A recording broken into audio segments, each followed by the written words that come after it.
Assalamualaikum warahmatullahi wabarakatuh. Perkenalkan, nama saya Yulia Lismayanti. Di sini saya akan membahas tentang kepemimpinan berbudaya korupsi, membiarkan kecurangan, kerusakan moral yang terlihat dari menteri atau pemimpin negara yang terbukti melakukan korupsi pada saat pandemi.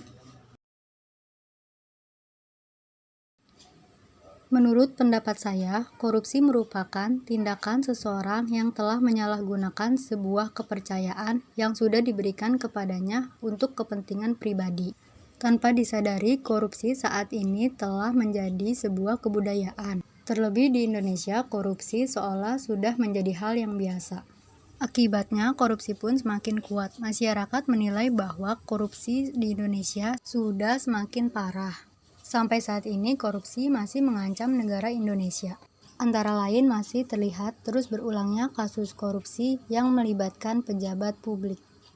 Pandemi COVID-19 merupakan musibah terbesar yang sedang dialami oleh seluruh negeri, termasuk Indonesia. Upaya pemerintah dalam melindungi masyarakat melalui pengadaan bantuan sosial di tengah wabah COVID-19 ini dicederai oleh Menteri Sosial Juliari Peter Batubara yang diduga menerima suap bansos COVID-19 pada akhir tahun 2020. Dampak dari wabah COVID-19 ini memang sangat luar biasa. Perekonomian di Indonesia sangat menurun drastis. Para pekerja sebagian besar terpaksa dirumahkan dengan tanggungan yang tidak sedikit. Dan juga pelaku usaha harus terus bisa mempertahankan hidup selama terdampak pandemi COVID.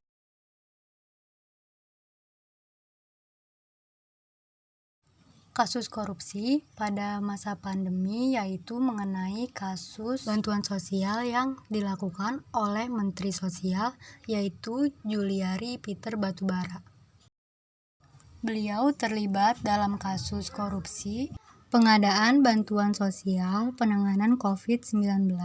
Komisi Pemberantas Korupsi pernah mengancam akan memberikan tuntutan hukuman mati bagi pelaku korupsi dana bencana termasuk dana penanganan bantuan sosial di masa pandemi COVID-19. Ada beberapa pasal yang akan disangkakan kepada para tersangka korupsi yang saat ini sudah ditetapkan oleh penyelidik KPK. Dari 5 orang tersangka, salah satunya adalah Menteri Sosial Juliari Peter Batubara. Beliau terkait dengan dugaan suap atau penerimaan fee dari pihak swasta kepada penerima.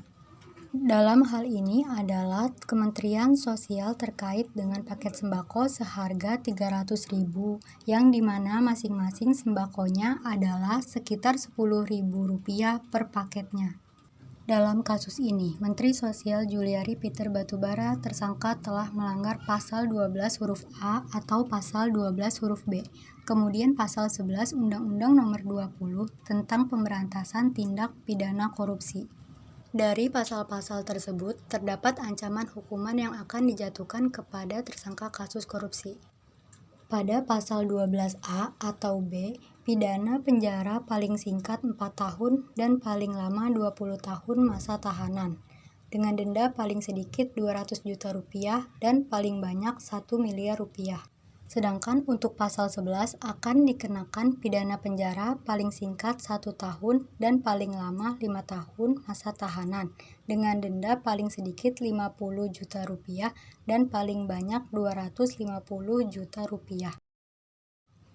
Penjelasan Ketua KPK Firly Bahuri bahwa dalam ketentuan Undang-Undang 31 Tahun 99 Pasal 2 yaitu barang siapa yang telah melakukan perbuatan dengan sengaja untuk memperkaya diri atau orang lain dengan melawan hukum yang menyebabkan kerugian keuangan negara. Maka dalam pasal 2 ayat 2 tersebut terdapat ancaman hukuman mati bagi pelaku korupsi dana bencana, termasuk korupsi dana bencana bantuan sosial di saat masa pandemi COVID-19. Dalam kasus ini, KPK juga memperlihatkan sejumlah barang bukti terkait dugaan suap pengadaan barang atau jasa terkait dengan bantuan sosial penanganan COVID-19 di Kementerian Sosial. Barang bukti yang diperlihatkan oleh KPK adalah berupa uang senilai 14,5 miliar rupiah yang terdiri dari pecahan mata uang rupiah, dolar Amerika, dan pecahan uang dolar Singapura. Seluruh uang itu dimasukkan ke dalam 7 koper, tas, ransel, dan amplop. Terima kasih telah menonton video saya. Sekian yang dapat saya sampaikan. Kurang lebihnya mohon maaf. Wassalamualaikum warahmatullahi wabarakatuh.